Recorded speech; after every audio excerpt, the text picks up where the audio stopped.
Okay, a video on doing liftoff.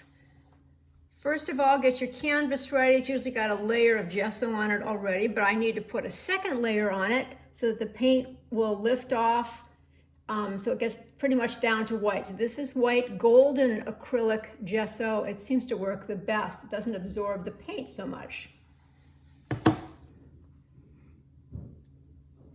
I use a big brush just to slop it on.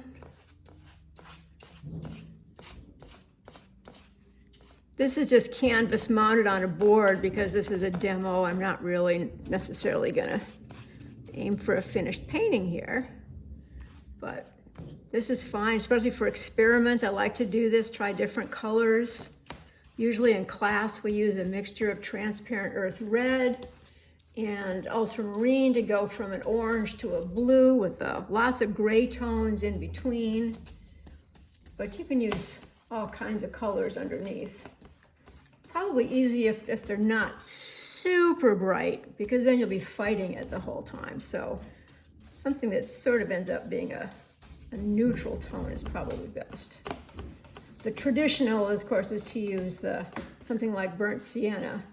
Okay, once I put the gesso on, I actually take the brush back over it a little bit just to smooth it out. And particularly if I'm doing this, if I wanted to use this technique, the lift-off technique for a portrait, then it's really important to have the canvas be totally smooth. So I might get off some of these areas of some of the thicker paint.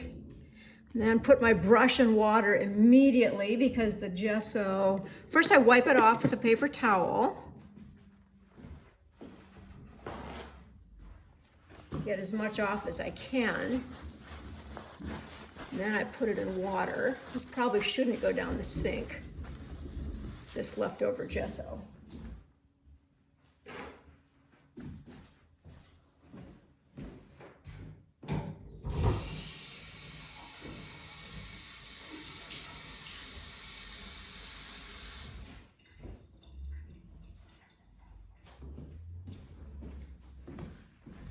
Okay, brush is in water, soaking, so the gesso can't harden on it.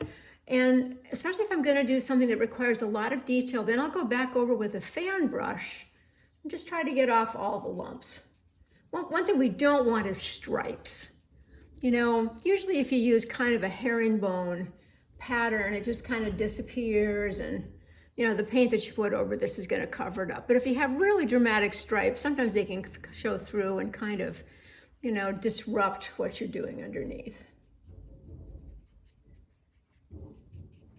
Okay, so that's step one.